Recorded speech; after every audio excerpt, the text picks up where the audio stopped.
എന്താണ് മാധ്യമ സ്വാതന്ത്ര്യ സംരക്ഷണത്തിൽ മലയാള മനോരമയുടെ ചരിത്രം? വളരെ പഴയകാലം നമുക്ക് വിടാം. ജനങ്ങൾ സ്വാതന്ത്ര്യത്തിനായി പോരാടുമ്പോൾ ബ്രിട്ടീഷ് ഭരണത്തിൻ്റെയും രാജാവിൻ്റെയും പ്രീതിക്കായി ചെയ്തു കൂട്ടിയതൊക്കെ പലരും എണ്ണി പറഞ്ഞിട്ടുണ്ടല്ലോ. അത് ഇനി നമ്മൾ വീണ്ടും എണ്ണണ്ട, അതൊക്കെ വിടാം. ദിവാൻ CP രാമസ്വാമി അയ്യർ ചെറുതായി വരട്ടിയപ്പോൾ തന്നെ വാർത്ത മയപ്പെടുത്താമെന്നും പറ്റിയ തെറ്റിൽ മാപ്പപേക്ഷിക്കുന്നുവെന്നും നിലവിളിച്ചതും മറക്കാം. പക്ഷേ അടിയന്തരാവസ്ഥ എന്നൊന്നുമുണ്ടല്ലോ, അതത്ര പണ്ടല്ലല്ലോ. ഇന്ത്യയിൽ ഏറ്റവും ആസൂത്രിതമായി മാധ്യമങ്ങളെയും മാധ്യമപ്രവർത്തകരെയും ഭരണകൂടം വേട്ടയാടിയ കാലം ഇന്ദിരാഗാന്ധി പ്രഖ്യാപിച്ച 1975-77 കാലത്തെ അടിയന്തരാവസ്ഥയാണെന്നതിൽ കോൺഗ്രസ്സുകാർ പോലും ഇന്ന് തർക്കിക്കില്ല. ആ കാലത്ത് എന്തായിരുന്നു മനോരമയുടെ നില? വിട്ടുകളി ശല്യത്തെപ്പറ്റി മുഖപ്രസംഗം എഴുതിയും ഇന്ദിരയുടെ 20ന പരിപാടിയെയും സഞ്ജയ് ഗാന്ധിയുടെ 5ന പരിപാടിയെയും സ്തുതിച്ചും കോളം നിറച്ചിരുന്ന മനോരമയെപ്പറ്റി നമ്മൾ ഏറെ കേട്ടിരിക്കുന്നു. അതും വിടാം.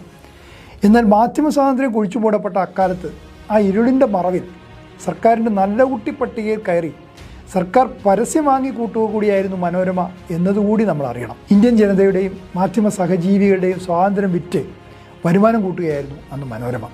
ഇത് വെറുതെ പറയുകയല്ല. അടിയന്തരാവസ്ഥയിലെ അതിക്രമങ്ങൾ അന്വേഷിച്ച ഷാ കമ്മീഷനുണ്ട്. മുൻ Indian chief justice Jayantilal ചോട്ടേലാൽ Shah അധ്യക്ഷനായ കമ്മീഷൻ. ഈ കമ്മീഷൻ മാധ്യമങ്ങൾക്ക് നേരെ നടന്ന അടിച്ചമർത്തലും അന്വേഷിച്ചിരുന്നു. 1978 മാർച്ച് 11 കമ്മീഷൻ സർക്കാരിനൊരു ഇടക്കാല റിപ്പോർട്ട് സമർപ്പിച്ചിരുന്നു. അതിലെ ചില വെളിപ്പെടുത്തലുകൾ ഒന്ന് പരിശോധിച്ച് നോക്കാം. റിപ്പോർട്ടിൻ്റെ 39 മുതൽ 42 വരെയുള്ള പേജുകളിൽ അടിയന്തരാവസ്ഥയിൽ പത്രങ്ങളെ സർക്കാർ കണ്ടിരുന്നത് എങ്ങനെയെന്ന് രേഖകൾ ഉദ്ധരിച്ച് പറയുന്നുണ്ട്. മാധ്യമങ്ങളിൽ കേന്ദ്ര സർക്കാർ പരസ്യങ്ങൾ നൽകുന്നത് അന്നും ഇന്നും directorate of advertisement and visual publicity മുഖേനയാണ്.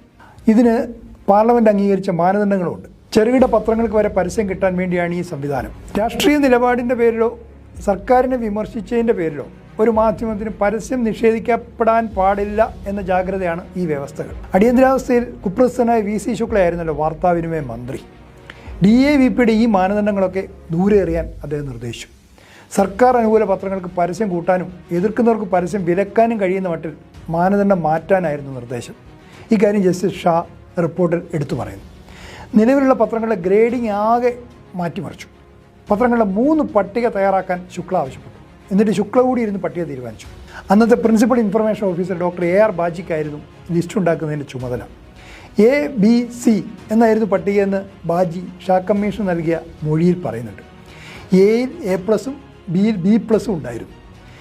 A+ വരുന്നത് സർക്കാരിന് ഉപാധിയില്ലാതെ പിന്തുണ നൽകുന്ന പത്രങ്ങളാണ്, അതായത് മുട്ടിലെഴുതുന്നവർ. അവർക്ക് വേണം കൂടുതൽ പരസ്യം നൽകാനെന്നായിരുന്നു നിർദ്ദേശം. A+ പദവി കിട്ടിയ 10 പ്രധാന പത്രങ്ങളുടെ പട്ടികയും ജസ്റ്റിസ് ഷാ റിപ്പോർട്ടിൽ ഉദ്ധരിക്കുന്നുണ്ട്. അതിൽ 8ാമത്തെ പേരായി നമ്മുടെ മലയാള മനോരമയുണ്ട്. മലയാളത്തിൽ നിന്നുള്ള ഏക പത്രം. ഏറ്റവും രൂക്ഷമായും തുടർച്ചയായും സർക്കാരിനെതിരെ നിലപാടെടുക്കുന്ന 11 പത്രങ്ങളുടെ ഒരു B+ പട്ടികയും അതേ റിപ്പോർട്ടിലുണ്ട്. ആ പട്ടികയിൽ 8ാമത്തെ പേരായും ഒരു മലയാള പത്രമുണ്ട്, ദേശാഭിമാനി. അതും മലയാളത്തിൽ നിന്നുള്ള ഏക പത്രം. C പട്ടികയിൽ അനുകൂലമോ പ്രതികൂലമോ എന്ന് പറയാനാകാത്ത പത്രങ്ങളായിരുന്നു, അവരെ വിടാം. വെറുതെ പട്ടികയിൽപ്പെടുത്തിയതിൻ്റെ മാത്രമല്ല, A+ പത്രങ്ങൾക്ക് വാരിക്കോരി പരസ്യം കൊടുത്തതിൻ്റെയും B+ പത്രങ്ങൾക്ക് സർക്കാർ പരസ്യം പൂർണ്ണമായി നിഷേധിച്ചതിൻ്റെയും കണക്കുകളും കമ്മീഷൻ റിപ്പോർട്ടിലുണ്ട്. അതായത് സ്വാതന്ത്ര്യത്തിൻ്റെ കൊടി ഉയർത്തി ഇന്ത്യൻ മാധ്യമങ്ങളിൽ ചിലതെങ്കിലും അമിതാധികാര വാഴ്ചയ്ക്കെതിരെ പൊരുതി നിന്നപ്പോൾ കേന്ദ്ര സർക്കാരിൻ്റെ പണം പറ്റി സർക്കാരിനൊപ്പം നിൽക്കുകയാണ് മനോരമ ചെയ്തത്. ഇത് ചരിത്രമാണ്. അഭിപ്രായ സ്വാതന്ത്ര്യത്തിൻ്റെ കൊലച്ചോറുണ്ട് കൊഴുത്ത് സർക്കാരിന് ഓശാന പാടുകയായിരുന്നു അന്ന് മലയാള മനോരമയുടെ ദിനചര്യ.